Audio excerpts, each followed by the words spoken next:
मालूम है कि पूरा वर्ल्ड में कोरोना का महामारी चल रहा है। इसमें भारत के गवर्नमेंट ने बहुत तरह की छूटें और कटौतियाँ दी हैं। हाल ही में 20,000 करोड़ का पैकेज भी इशू हुआ है। और चलिए आज हम आपको बताते हैं कि आरबीआई ने अभी क्या क्या छूट दिया है। सबसे पहले आप ये जान लें कि लोन मोरेटोरियम की अवधि 3 महीने और बढ़ा दी। रेपो रेट में हुई 0.4% की कटौती।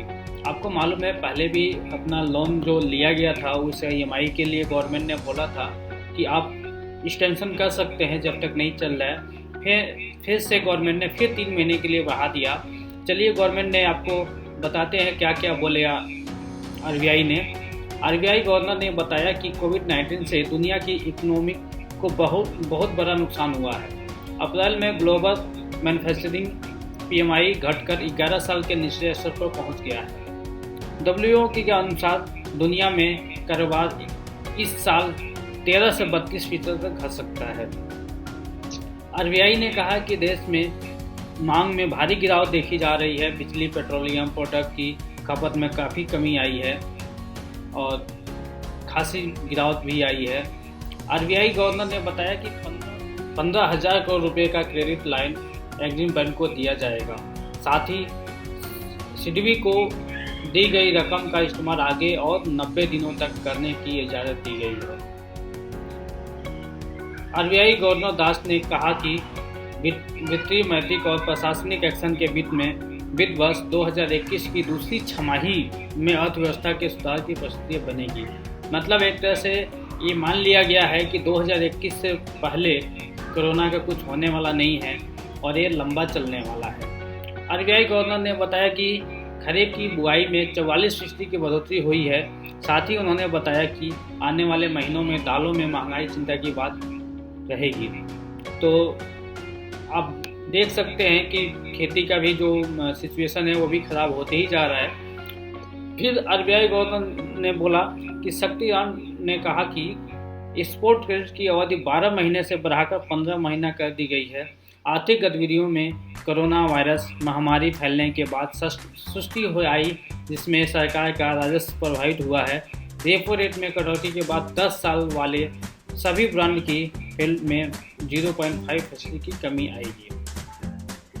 उसके बाद से उन्होंने क्या कहा, मौद्रिक नीति समिति का मानना है कि महंगाई का प्रतिशत मौजूदा समय में अनिश्चित है।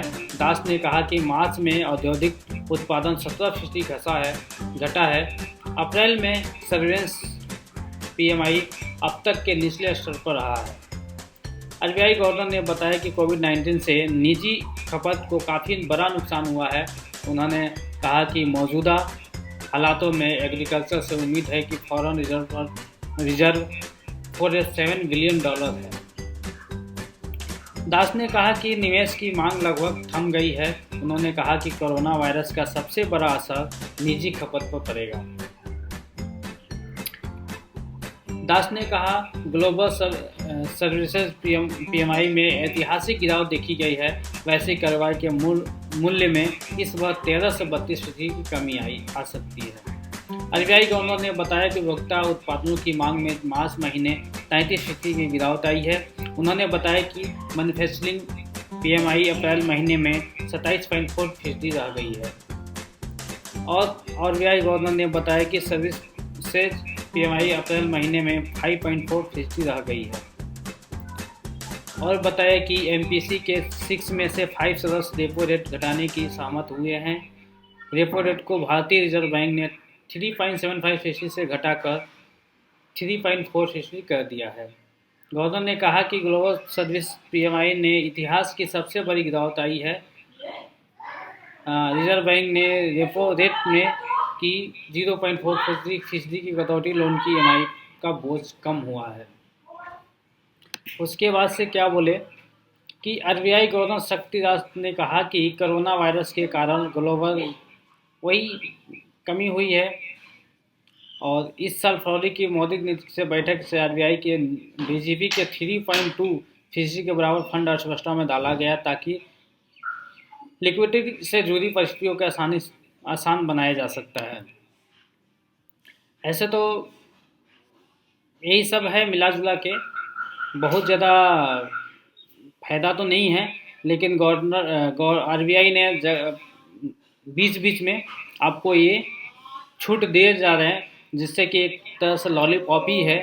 फिर उन्होंने बोला, आरबीआई गवर्नर ने बताया कि बैंकों की ग्रुप एक्सचेंज सीमा से 30% से बढ़ाने का फैसला लिया गया है। ईएमआई चुकाने वाले ग्राहकों को आरबीआई ने दी बड़ी राहत। लोन मैच्योरिटी की अवधि 3 महीने के लिए बढ़ी।